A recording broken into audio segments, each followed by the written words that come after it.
Everybody, welcome back to the channel. We are out here at Ghostly Rich's house once again. He's going to install these new parts with us today. So you can check out it all on his channel as well if you want to see it. And what we're going to be adding is the rear shock little skid plates from Z1 Off-Road that these guys make. Now these things are heavy duty, solid steel, powder coated black. So if you're going off-road and you nail something hard, they're going to stand up. Super good packaging in this thing. It all comes covered in foam. There was a top piece on here as well. We already took it all out. Part number wise, if you want to find them, right there. That's what you're looking for. They're super simple to put on. It comes with 2 nuts, 2 bolts. They're in different packages for some reason, but they are the same size if you look up close. Same bolt, just different packaging. And then they also give you these little inserts that you'll see more when we go under the truck.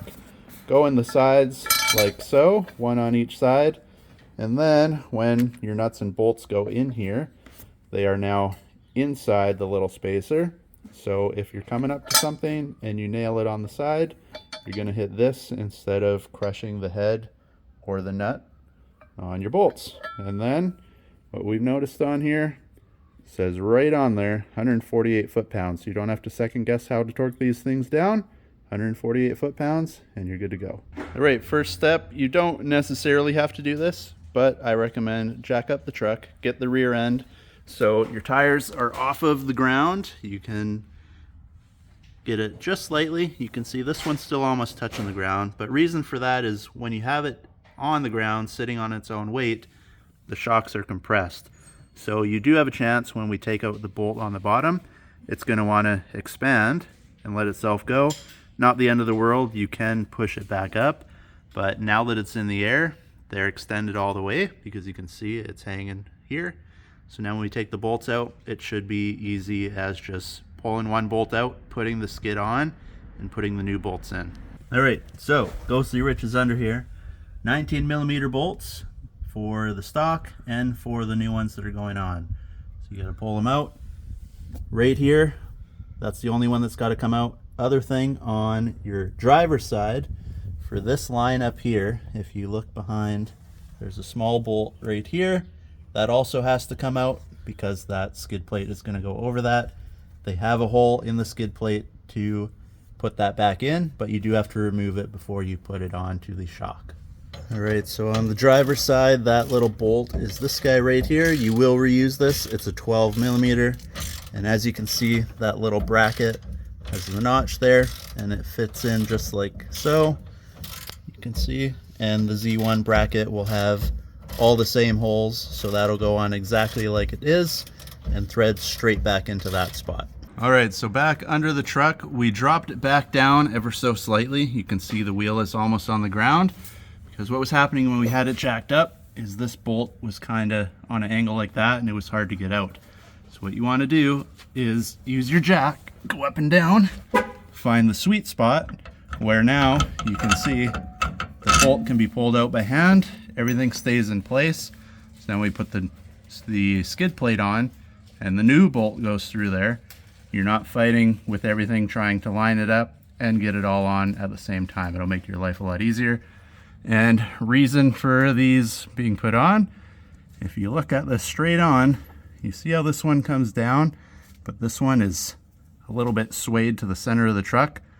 At some point, I've already bashed that on something, so it's definitely an upgrade that's needed for my truck. So once you get that bolt out, it's just as easy as putting this thing on. Put the top on first. It's got the little angle cut out there, so it wraps around the axle itself. Slide it up in the bottom, put your 2 little spacers in, and then you can see now the bolt is going to be countersunk in there. So when you're like this and it's all tightened down, everything's tucked away, you're not going to be able to damage the bolt in any way. Whereas if you look at the stock one, sticking out like a sore thumb there. All right, so Richard's going to give you a live demonstration on this. As you can see, you have your skid plate with the little cutout for the axle. Slip it on top, roll it just like that, as easy as it gets. You got your spacer, one on each side,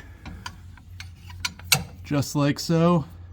Bolt goes in, Depending how good you are at getting the bolt out, you may have to wiggle the shock just slightly.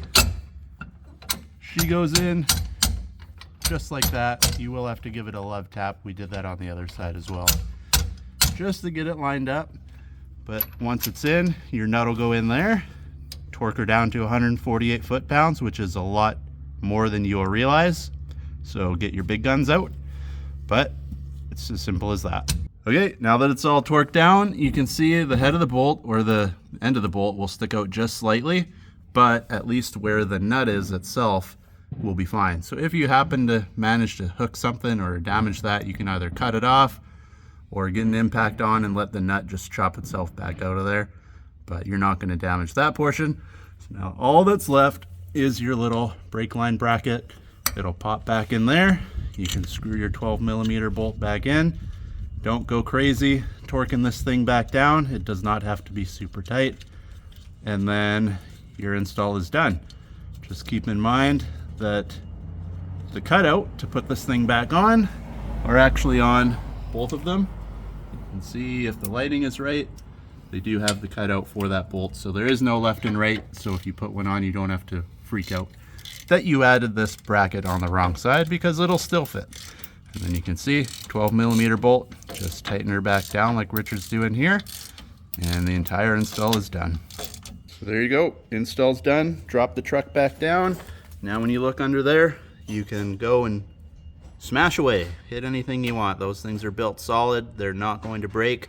They are a little bit pricey, but what Richard mentioned is, say you hit something and you break that bracket or bend it or whatever the case may be, welder prices are going to cost you a lot more to weld that thing back on.